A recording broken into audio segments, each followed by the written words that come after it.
कधी कधी आयुष्यात काही जागा आपल्याला फक्त दिसत नाहीत, त्या आपल्याला आतून स्पर्श करतात. आज आपण अशाच एका ठिकाणी आलो आहोत, इस्कॉन मंदिर.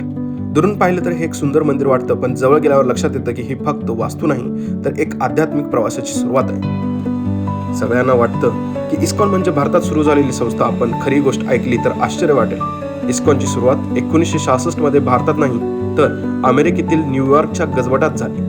एका 70 वर्षाच्या भारतीय संतांनी श्री श्री भक्ती वेदांत स्वामी प्रभुपादांनी भारताची भक्ती परंपरा खांद्यावर घेऊन पश्चिमेत पसरवायला सुरुवात केली, आणि तिथूनच ही लाट पुन्हा जगभरातून भारतात परत आली.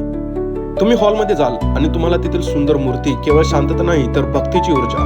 पण इथेच गोष्ट संपत नाही. इस्कॉन फक्त पूजा करण्याचे ठिकाण नाही, इथे वेदांत शिकवले जाते, आध्यात्मिक जीवनात बदल घडव, मुलांसाठी संस्कार वर्ग, युवकांसाठी काउन्सिलिंग, आणि सर्वात खास मोफत प्रसाद. कारण देवाचा आशीर्वाद उपाशीपोटी पूर्ण होत नाही, म्हणून भोजनापूर्वी येथे प्रेम वाटलं जातं. कदाचित अजून एक गोष्ट माहिती नसेल, आज इस्कॉनचे 100 पेक्षा जास्त देशांमध्ये मंदिर आहेत. आफ्रिका, युरोप, अमेरिका, रशिया आणि प्रत्येक ठिकाणी कृष्णाचे भजन गात असलेले लोक तुम्हाला दिसतील. भारतीय परंपरेला जगभरात मान देणारी ही एक संस्था आहे. आज मला इथं समजलं, कधी कधी आपण देवाला शोधत नाही, तर देवच आपल्याला बोलावतो. जर तुम्हाला असे आध्यात्मिक माहितीपूर्ण आणि ट्रॅव्हल बेस्ड कंटेंट आवडत असेल तर चॅनेलला सबस्क्राईब करा. पुढच्या व्हिडिओमध्ये आपण अजून एक सुंदर ठिकाण आणि त्याची अनोळखी कथा घेऊन येऊ.